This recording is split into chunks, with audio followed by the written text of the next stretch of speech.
Leads us on to race number 8, second last on the programme here. Class 3 over the 1200 metres.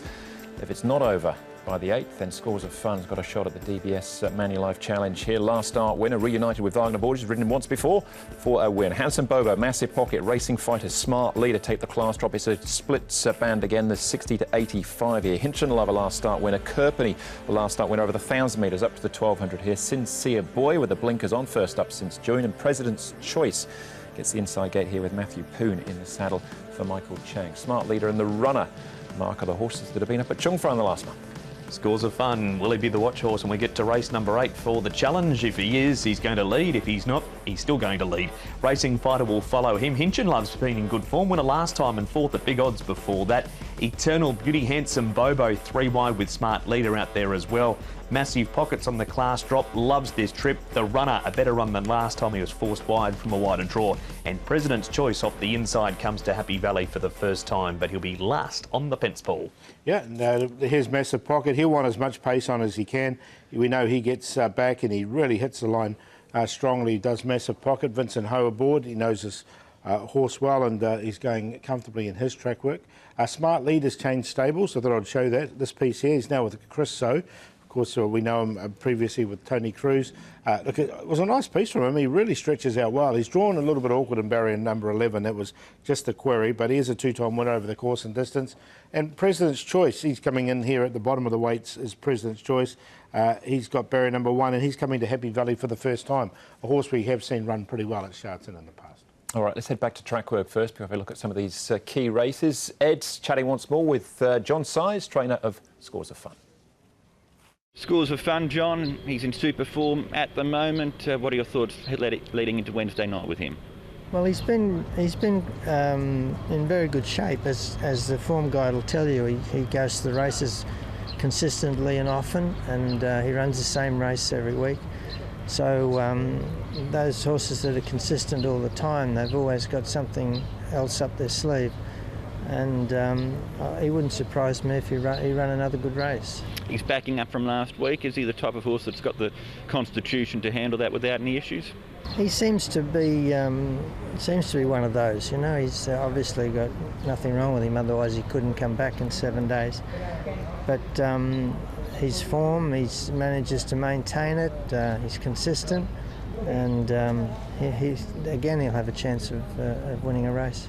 And he's there with a chance as well to win the Million Challenge. Is this something that you've targeted at with him, or is that just the way circumstances worked out? No, I didn't target that at all. No, it's just the circumstances have come. He's, things have worked in his favour a little bit. He won the race last week by a very small margin, so that enabled him to be still in the grade, which was unusual. So. He just happens to be there at the right time.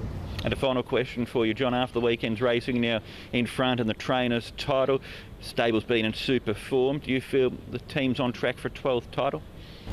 No, well, you couldn't say that. It's just too far out. It's only halfway, a little bit past halfway. And there's a lot of trainers training very well. You know, the top 6 trainers in the championship, and some of the others as well. They're going having really good seasons. That's why it's quite competitive. So there's a long way to go, and nothing would surprise me. Interesting that Scores of Fun was eligible for the Class 1 with the expanded ratings band as well, but John Size is stuck to Class 3, carries the same weight that he did when he won last time out as well. So that's Scores of Fun. What about, though, Mark, Racing Fighter returning here to Happy Valley and taking the class drop, and Handsome Bobo? I've got Handsome Bobo outside the top 4, Andrew, but Racing Fighter is in on the class drop from 2. The concern with him is his Happy Valley record. He's only won 1 from 7 at the track, but it is pertinent. Yep, Handsome Bobo, Paul, had a trial after this and completely botched the start, so there's a worry that he's going to do that again on race night. Yeah, that's just a little query with him. But another one, he's been in good form since he changed stables, though, isn't he? So, yeah, both. It's a good race. They've both got chances. OK, Hinch and Love, any chance of him, Paul, backing up this last start win? You couldn't write him off after this win here. He just won on his ear. I mean, I know they didn't miss him rating-wise. He went up there, but, geez, the way he won this race, you know, this was only his second win in Hong Kong. You think this horse has won 7 or 8 races. It was a really good run. Look, I put him in on a 4th line because He has run consistently without winning before, and it was just such a strong win. Had him very close to the top four, tried everything to get him. He's only up £4 for that win too. Zach electing to go with Racing Fighter, thus he made the top four in front of Hinch and Love. Yeah, he gets 9 points for that win, and the wins have been well spaced to say that. Speaking of the DBS Manulife Challenge, Mark, if Kerpenny wins, he actually grabs third spot. So extra 100,000 on offer for him as well. I think he might be getting the $100,000. He is up to 1,200 metres though, Paul, but he's been very impressive. His last 100, 150 metres of his races are very good, and there he is winning hands and heels, and I don't think the distance is going to worry him. His second look at the 1,200, of course. Yeah, he did. Well, his first start here in Hong Kong was over 1,200. That was at Sha Tin, so he's now coming to Happy Valley. That's the only query I had with him, was the distance. He won that so easily, though, didn't he? His favourite once more, Paul. Does he win? Have you got one to beat him then? No, I have got him on top. I still think he can win, so he's on top for me. Kerpenny. Scores are fun. That was such a strong win last time.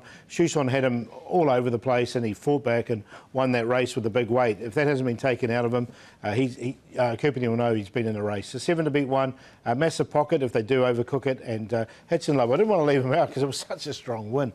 7, 1, 3 and 6.